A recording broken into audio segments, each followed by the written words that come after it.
On the other side of this wall was my grandmother's old room.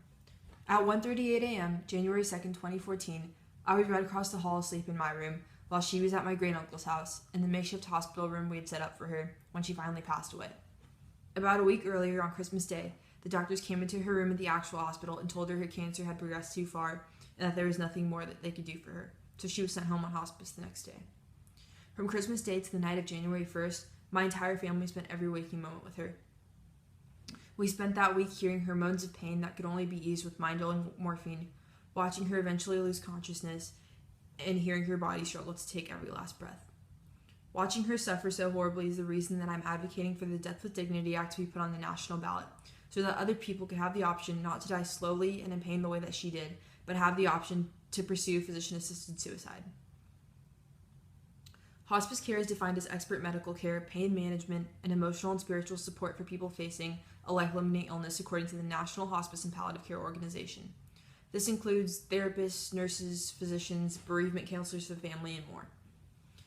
In 2014, an estimated 1.6 to 1.7 million people in the United States received hospice care.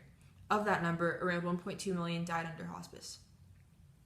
In 2014, 35.5% died or were discharged within 7 days of admission. 48.8% died or were discharged within 14 days of admission. 10.3% remained under hospice for longer than 188 days. At this point, I would show the graph from the National Hospice and Palliative Care Organization that shows the percentages from this timeline, which illustrates the timeline that most hospice patients fall under.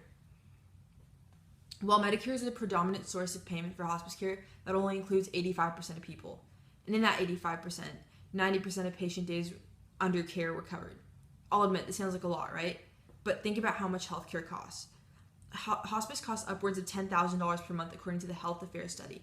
With 90% of that covered, you'd still be looking at $1,000 at the end of the month. And if that money is coming from private insurance instead of Medicare, you'd be looking at more per month. If you don't have private insurance or Medicare, you would be looking at footing that entire bill alone. So the Death with Dignity Act proposes an alternative route to the problems of fees and the emotional and physical struggles caused by hospice. The Death with Dignity statutes allow a mentally competent, terminally ill patient with a confirmed diagnosis of less than 6 months to live request and obtain a prescription to hasten their inevitable death. The protections in the Act ensure that patients remain the driving force in the end-of-life care discussions. These safeguards include eligibility requirements, making 2 oral requests 15 hours apart, a written request with witnesses, one of which cannot be affiliated with the patients through family or money, 2 physician confirmations of diagnosis, and the patient must wait 48 hours to fill the prescription, and lastly, the patient has the option to rescind the request at any time, and a few more safeguards as well.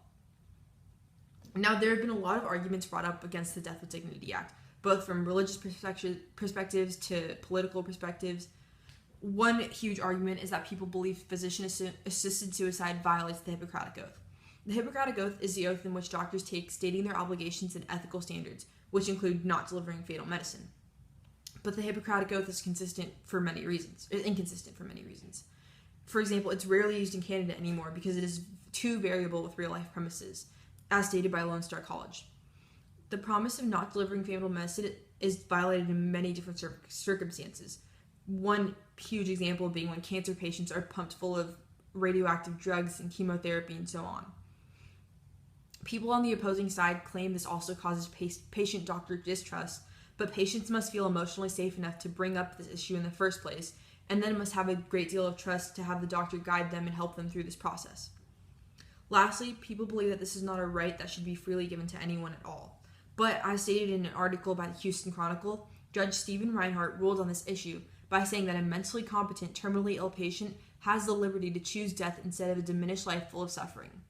And the safeguards in place ensure that the patients keep all of their rights. So the solution to all the problems raised by hospice is to legalize the Death with Dignity Act nationally.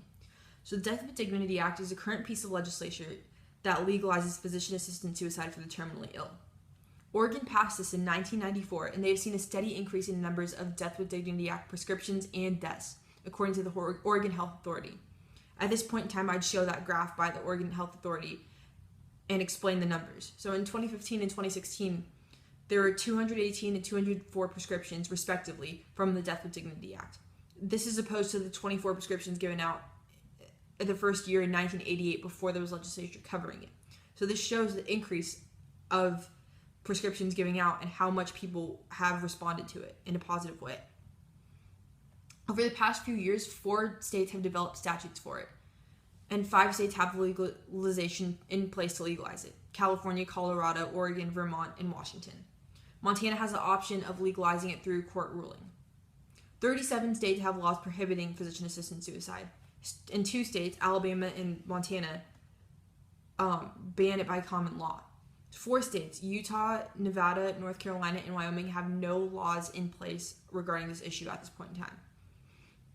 So as a citizen of one of the states, Utah, that currently has a ban on this act, I urge you to write to your local government officials and urge them to aid you on this quest. With government, change starts with you. So at 2:38 a.m., January 2nd, 2014, I was awoken by knocks at the door. My phone had several missed calls. Instead of being surrounded by the family that was left to sleep in their homes, my grandmother passed away at 1:38 a.m. in her room with only my uncle left alone to bury it. So yes, if you want to look at it this way, God did give us every last possible moment with her. But many of those last moments were spent watching her in pain and watching her suffer, wishing that she would pass away so that the pain would stop. If physician-assisted suicide was legalized for terminally ill patients in the United States, she would have had the last moment she deserved. She would have been surrounded by people who held her and prayed for her soul as she left us.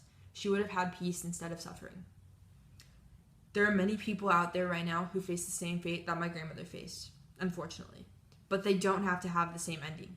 So I urge you to get the proposition for legalizing physician-assisted suicide for terminally ill patients, also known as the Death with Dignity Act, on the ballot on a national level.